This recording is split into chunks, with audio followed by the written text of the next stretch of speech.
so. Mafias company. Metia announce a tea for you now. Say, we are say, Yawu Bassa so, no nya, adia be free. Ayana, a what they say, Abrabonina, so free.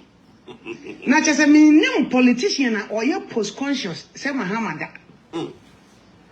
Post a coach, you bet she, our Ghana hanging now, what benefit be? Politician bang, and also, what you're lucky to say. Actually, as a Kakrea, a doctor come not before the bait, say, what do you wing? Ne and some kika. No penny casasa, penny, and casabe breza. So, Saka Satentino, and Oka, now sometimes one more quay, a come on, or John Funenia kika. Because Assembia no barbariatic. Won't you mean have what things in your heart? And the Assembia and was all cana, no abba, now can I make patches, honey penny casa.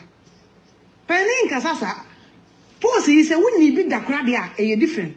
Wendy and a Ghana for say, Omompel and Omatua Betio. And yes, Obi can ask them, so 1 hour do William Solifia Kunyanisu. Ghana for you and a Cotuaba. And almost a papa. Why do man sunny ain't yetio? A simple. The Atiana say, NDC gurus in Ankasano. One more Gunjayo, our Mahama was almost bebrew. Oh, Nankasan like being a year and away a throw, Sebra, bear, fat bear, and a dimwan, I didn't know me.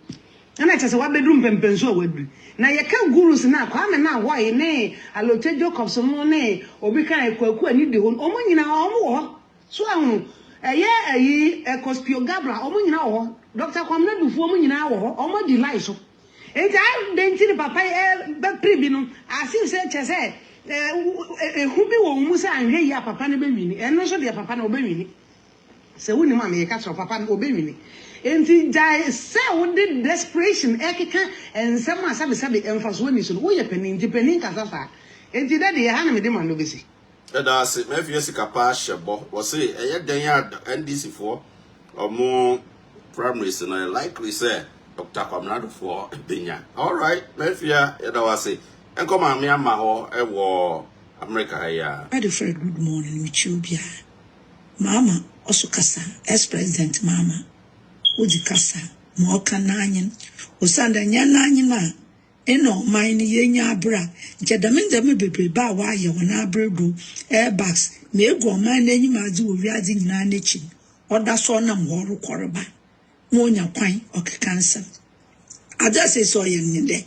Nana do ninja my papa why no nam do no rubu ono no pedo di the massimi or the boom no the boboma so the bobomi in the papa akufom mo no need the be na yerka dam naughty a mara naughty on become obeye na krumpa ayo ye no ham no school na asem na ayoka dem school yari ken o wa ko bi free you anko bi anche baby away da so ho oh, yeah, one there, Sabi, and I will fin off for one.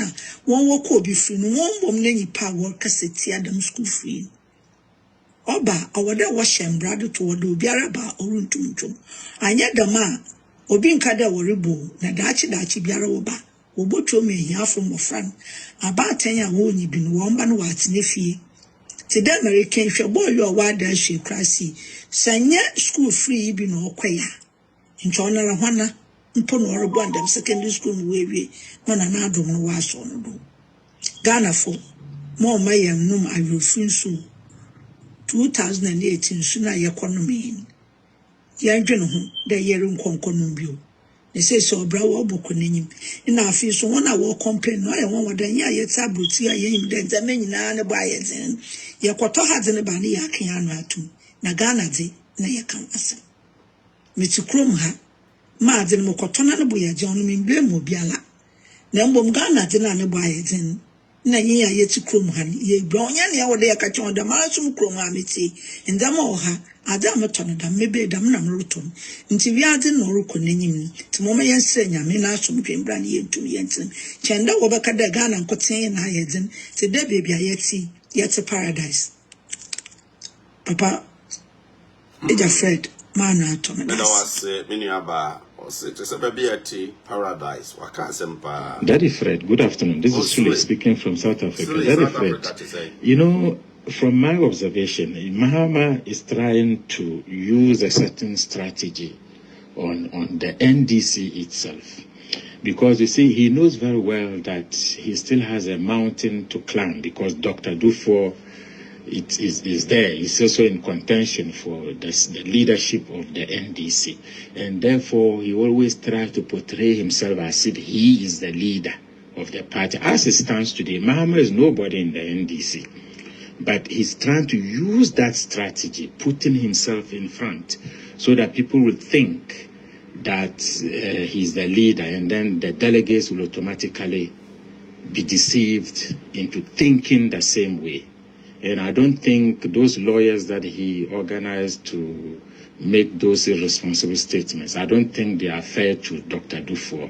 They should be fair, you see. But, you know, Daddy Fred, this man, John Dramani Mahama, he doesn't cease to amuse me. Whenever he speaks, whenever John Dramani Mahama speaks, you know, I find it very difficult to understand that this person is indeed a communication expert. I don't agree with people who think, because Mahama doesn't make sense, Daddy Fred. To be honest with you, he's blaming the judiciary simply because he went to court in 2020 and did not win.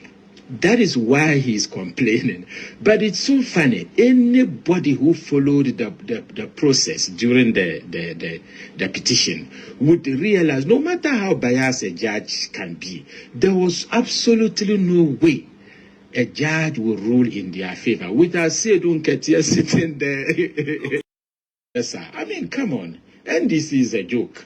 So please, I don't even think that our leadership, I'm talking about the president and the vice president or any minister, should even respond to him, because he's just a waste of time.